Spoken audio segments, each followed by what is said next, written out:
नैमा, मैं आपकी सारी डिस्कशन और सारी चीज़ें हम लोगों ने काफ़ी सारी चीज़ें डिस्कस की हैं। तो एट द एंड मैं आपसे ये पूछना चाहूँगा कि जो स्टूडेंट्स अभी साइकोलॉजी पढ़ रहे हैं या फिर जो न्यूली ग्रेजुएट हैं जो साइकोलॉजी की फील्ड में भी आ रहे हैं, तो उनके लिए आप क्या मैसेज देना चाहेंगे इस फील्ड से रिलेटेड के कुछ भी एक जो आपको लगता हो कि आपके दिल की आवाज़ है जो इन लोगों तक पहुँचनी चाहिए, तो आप क्या मैसेज देना चाहेंगी? मेरा मैसेज यही है कि अगर साइकोलॉजी में आना है तो प्रॉपर्ली असेस कर लो कि इंटरेस्ट है कि नहीं है। आकर ये नहीं बोलना कि इंटरेस्ट नहीं हो रहा तो हमें ये फील्ड स्विच करनी है या ये फील्ड छोड़नी है।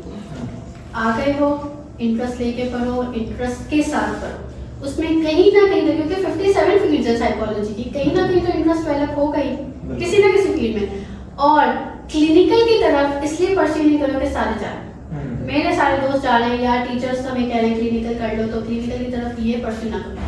क्लिनिकल की तरफ तब परस्यू करो जब आपको पता हो कि आपकी पर्सनैलिटी इतनी स्ट्रॉन्ग है कि आप सिवियरिटी को डील कर सकते हो। ये ना हो कि आप कोई स्टोरी सुन रहे हो उनकी और आप साथ रोने लग गए हो, या आप पर्सनल और प्रोफेशनल लाइफ में बैलेंस क्रिएट ना कर सकते। तो एज ए क्लिनिकल साइकोलॉजिस्ट ये बहुत इंपॉर्टेंट होता है पर्सनल और प्रोफेशनल लाइफ में बैलेंस क्रिएट करना।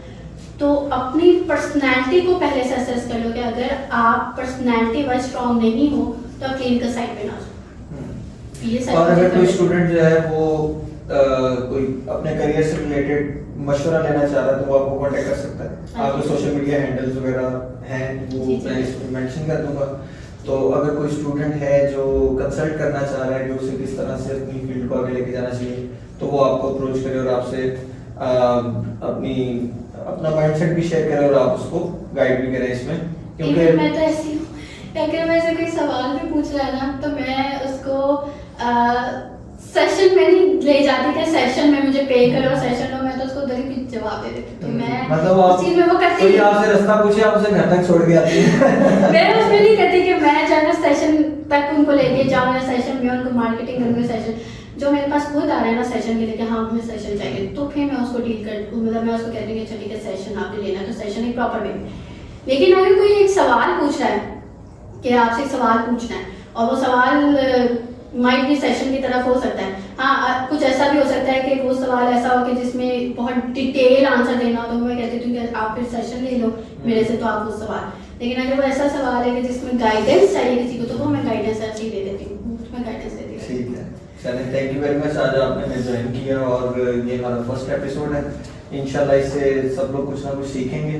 एक होता है, लेकिन मैंने वेबिनार का अपना वो किया हुआ है कि मैंने वेबिनार किया हुआ है जो ये मेरी बुकलेट्स है, इन तीनों के ऊपर मैंने वेबिनार किया हुआ है। अच्छा, ये एक यूनिक काम है जो आपने शायद इस फील्ड के अंदर किया है, क्योंकि मैंने और किसी को नहीं देखा। ये अवेयरनेस पर्पस के लिए बुक्स आप देखते हो, न्यूमेरस बुक्स है, बच्चों की इस तरह से छोटी छोटी बुकलेट्स बनाई जाती हैं, स्टोरी बुक्स। तो हम क्यों नहीं अपने टॉपिक से रिलेटेड बना सकते हैं छोटी छोटी बुकलेट्स जो कि अवेयरनेस पर्पस के लिए, और जो इंसान के पास ये पॉकेट साइज में और इंसान के पास अगर हो तो उसको फौरन से एक गाइडेंस मिल जाती है, ये सारी है। तो ये मैंने अभी तक वो 3 बुकलेट्स बनाई हैं और इन पे मैंने वेबिनार्स भी दे दिया है। इवन ये जो साइकोलॉजिकल सेफ्टी मैटर्स वाले का तो मैंने स्टाइलर्स इंटरनेशनल जो टेक्सटाइल इंडस्ट्री है वहाँ पे मैंने उनको सीनियर मैनेजर्स को दिया था, एक वहाँ पे वो फिजिकल दिया था, और मैंने फिर ऑनलाइन वेबिनार के थ्रू भी जो है ना इसका मैंने ये दिया है। सही। तो अगर कोई ये बुकलेट्स वगैरह लेना चाह रहा है तो वो भी आपके साथ सोशल मीडिया पे कांटेक्ट कर सकता है कि अगर कोई बाय करना चाह रहा है इन बुकलेट्स को, क्योंकि ऑब्वियसली ये बड़ी हैंडी और बड़ी अच्छी चीज़ है। तो ठीक है, thank you very much Naima, आपने आज बहुत सारा टाइम दिया हमें। ऑलमोस्ट आप 1:30 बजे से लेके अभी जो है वो 5:15 हो गए। तो बहुत बहुत शुक्रिया आपका कि आपने हमें टाइम दिया, और इंशाल्लाह मैं उम्मीद करता हूँ, कोशिश करता हूँ कि हम फर्दर आगे भी जो है इन डिटेल किसी और टॉपिक पे या किसी चीज़ों पे पॉडकास्ट या इस तरह की सीरीज करते रहेंगे, क्योंकि अवेयरनेस बेस्ड चीज़ें और इंशाल्लाह इससे किसी ना किसी को बेनिफिट, अगर किसी एक इंसान को भी इससे बेनिफिट हो जाता है तो आई थिंक कि हमारा मकसद पूरा हो जाता है। ये सही है।